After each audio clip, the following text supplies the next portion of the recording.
أمورنا أعز من شرور أنفسنا ومن سيئات أعمالنا.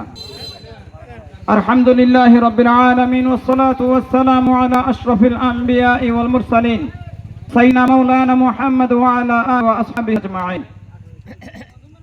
সম্মানিত উপস্থিতি, আল্লাহ তাআলার দরবারে লাখো কোটি সাদা করে যে আল্লাহ তাআলা মেহেরবানি করে আকাশের অবস্থাকে এই পর্যন্ত সুন্দর রেখে আবহাওয়া অনুকূলে রেখে আমাদেরকে ইসলামিক এক জলসায় উপস্থিত হয়ে কোরআন হাদিসের আলো থেকে আলোচনা করা ও শোনার জন্য আল্লাহ তাআলা মেহেরবানি করে তৌফিক দান করেছেন।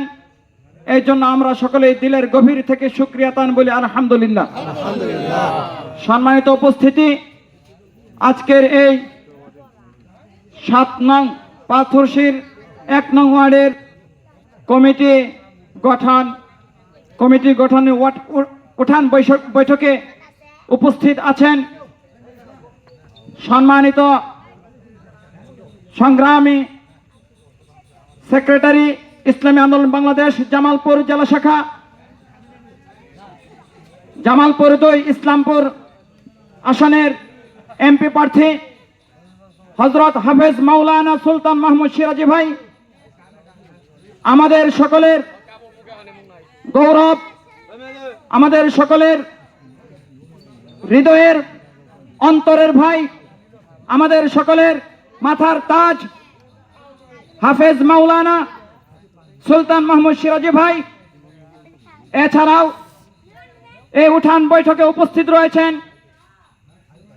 আপনাদের এই এলাকার কৃতি সন্তান নাহিদ খান, সভাপতি ইসলামী ছাত্র আন্দোলন বাংলাদেশ জামালপুর জেলা শাখা। এছাড়া আরো উপস্থিত আছেন নাজিমউদ্দিন পাহলওয়ান, সভাপতি ইসলামী ছাত্র আন্দোলন বাংলাদেশ ইসলামপুর উপজেলা শাখা। আরো উপস্থিত আছেন 7 নং পাথরশী ইউনিয়নের সংগ্রামী সভাপতি ইসলামী আন্দোলন বাংলাদেশ 7 নং পাথরশী ইউনিয়ন শাখার সভাপতি এম মনিরুজ্জামান খন্দকার ভাই। এছাড়াও আমাদের ডানে বামে আমাদের মোহাব্বতকারী ইসলাম প্রিয় ভাই, পর্দার আড়ালে বোনেরা, প্রিয় উপস্থিতি, আমরা দীর্ঘদিন যাবৎ বাংলাদেশে অনেকগুলি মার্কা ও অনেকগুলি দল মত আমরা দেখেছি। এই পর্যন্ত আমাদের ইসলাম দেখা বাকি রয়েছে। প্রিয় ভাইয়েরা, এই পর্যন্ত আমরা যতগুলি দল দেখেছি, কোন দল এই বাংলাদেশের ভাগ্যকে পরিবর্তন আনতে পারে নাই,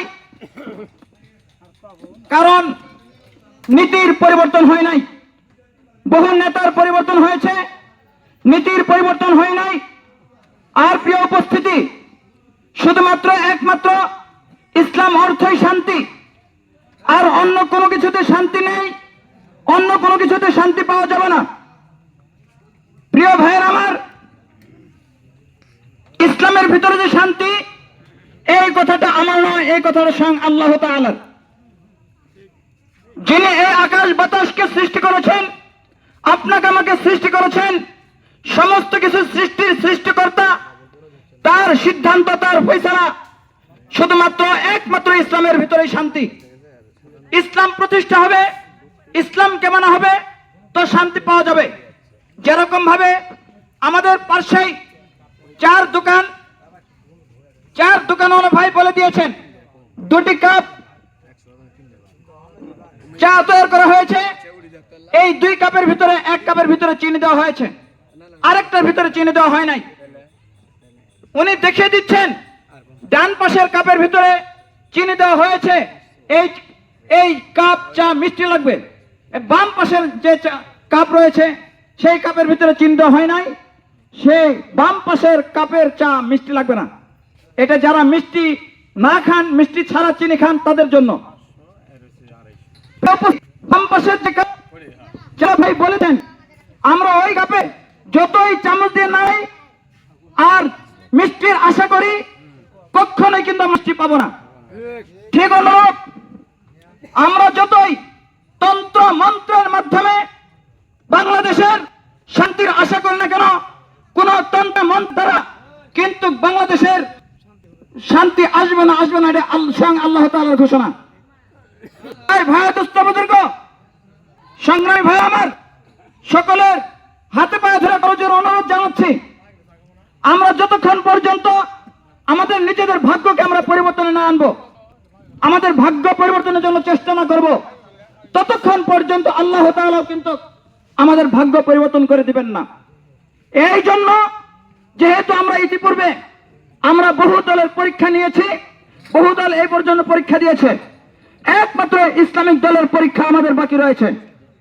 তাই ইসলামিক দলে অনেক দল রয়েছে, কিন্তু ইসলামিক আন্দোলন এমন একটি দল যেই দলের শুরুতেই ইসলাম শব্দ রয়েছে।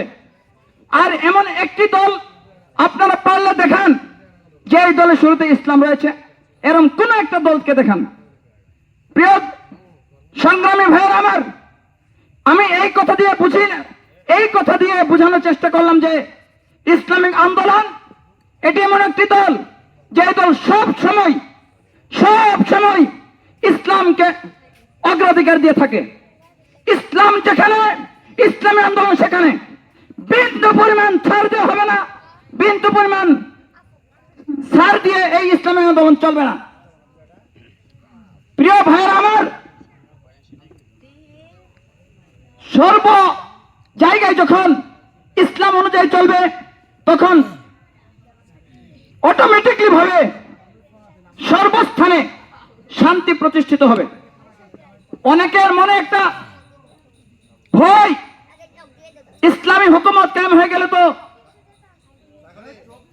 আমরা যে আমাদের ভিতরে যে ত্রুটি রয়েছে, যেমন দাড়ির ত্রুটি রয়েছে, যেমন বিড়ি সিগারেটের ত্রুটি রয়েছে, আমাদের তখন কি উপায় হবে? ভাই, আপনার ভিতরে যে ত্রুটি রয়েছে, এই ত্রুটি থাকা সত্ত্বেও আপনি কি মসজিদে যান না? মসজিদে এতগুলি মানুষ, তারপরও আপনার কি কোনো অসুবিধা হয়? কোনো অসুবিধা হয় না। ঠিক অনুরূপ যখন ইসলামী হুকুমত কায়েম হয়ে যাবে, তখন আপনার কোনো অসুবিধা হবে না। আপনার ভিতরে একটা বুঝ তৈরি হয়ে যাবে, এই বুঝের কারণে আপনি নিজেও আস্তে আস্তে পরিবর্তনে এসে যাবেন। কোনো সমস্যা হবে না, কোনো অসুবিধা হবে না। অনেকের প্রশ্ন, ভিন্ন রকমের প্রশ্ন রয়েছে, কিন্তু আমরা এই কথাটা মেনে নেই যে একমাত্র শুধুমাত্র ইসলামের ভিতরে শান্তি রয়েছে। এই কথাটা আমরা মেনে নিয়ে আমরা একবারের জন্য হলেও ইসলামকে ক্ষমতায় বসিয়ে দিয়ে দেখবো ইনশাআল্লাহ আল্লাহ তাআলা শান্তি বর্ষণ করবেন, আমরা শান্তি পাবো। এই জন্য ভাইয়া দোস্ত বুজুর্গ, আবার অনেকে বলে থাকেন যে ইসলামিক দলে তো মানুষ ভোট দিতে চায় না। এটি সম্পূর্ণ একটা ভুল কথা, একটা ভুল ধারণা। ইতিপূর্বে তো ভোট হয় নাই যে ইসলামিক দলে মানুষ ভোট দিবে। ইতিপূর্বে তো হয়েছে ভোট চুরি, ইতিপূর্বে হয়েছে ভোট ডাকাতি, ইতিপূর্বে ভোট হয় নাই, জনগণ ভোট দিতে পারে নাই। ইতিপূর্বে যারা 10 বছর আগে মারা গিয়েছেন তাদেরও ভোট কাস্ট হয়েছে, তাদেরও ভোট হয়ে গেছে। কবর থেকে এসে ভোট দেওয়ার প্রয়োজন হয় নাই। আমরা যখন ভোট কেন্দ্রে গিয়ে দেখি আমাদের ভোট আগে হয়ে গেছে। আপনাদের কষ্ট করে ভোট দিতে হবে না, আপনাদের কষ্ট লাঘব করে দেওয়া হয়েছে। সুতরাং ইতিপূর্বে কখনো ভোট হয় নাই। আমরা ইনশাআল্লাহ সামনে দেখব বাংলাদেশের মানুষ 92% মুসলমান। এই মুসলমান সামনে আর কখনো চোরের দলকে ক্ষমতায় নেবে না। যারা আগে থেকেই 41 সালের কথা বলে তাদেরকে ক্ষমতায় নেবে না। এই বাংলার মানুষ 92% মুসলমান, তারা ওই ধরনের ব্যক্তিদেরকে ক্ষমতা নেবে যাদেরকে দেখলেই আল্লাহ তাআলার কথা স্মরণ হয়, যাদের কথা শুনলেই এলেমের ভিতরে তরাক্কি সৃষ্টি হয়, যাদের আমল আখলাক দেখলেই আখিরাতের কথা মনে পড়ে। বাংলার মানুষ এই পর্যন্ত অনেক দলের পরীক্ষা নিয়েছে, এবার ইসলামী আন্দোলনের পরীক্ষা নেবে। তাই প্রিয় উপস্থিতি, আপনাদের সকলের নিকটে পরিশেষে আবেদন জানিয়ে আমি আমার বক্তব্য শেষ করব। ইসলামপুরে জামালপুর 2 ইসলামপুর আসন থেকে হাত পাখার যিনি প্রতিনিধি, আমাদের চরমনে হুজুরের মনোনীত, আমাদের সকলের প্রাণপ্রিয় হাফেজ মাওলানা, যিনি বুকে কুরআনকে ধারণ করেন, ইলমে নববীকে ধারণ করেন, আসমানি ইলমকে অর্জন করেন, আসমানি ইলমকে বন্টন করেন, শিক্ষা প্রদান করেন, যিনি ওয়ারিসুল আম্বিয়া, সমস্ত নবী রাসূলের ওয়ারিস উত্তরসূরি। আমরা একবারের জন্য পরীক্ষামূলক হলেও আমরা তাকে ভোট দিয়ে ইনশাআল্লাহ, শুধু তাকে নয়, তার নামে ইসলামকে আমরা ইনশাআল্লাহ সংসদে পাঠাবো ইনশাআল্লাহ। আমরা সকালে করবো তো ইনশাআল্লাহ। আমরা কে কে রাজি আছে একটু হাত উঠাই। নারায়ে তাকবীর, নারায়ে তাকবীর, আল্লাহু আকবার। আল্লাহ তাআলা আমাদের সবাইকে কবুল করে নেন।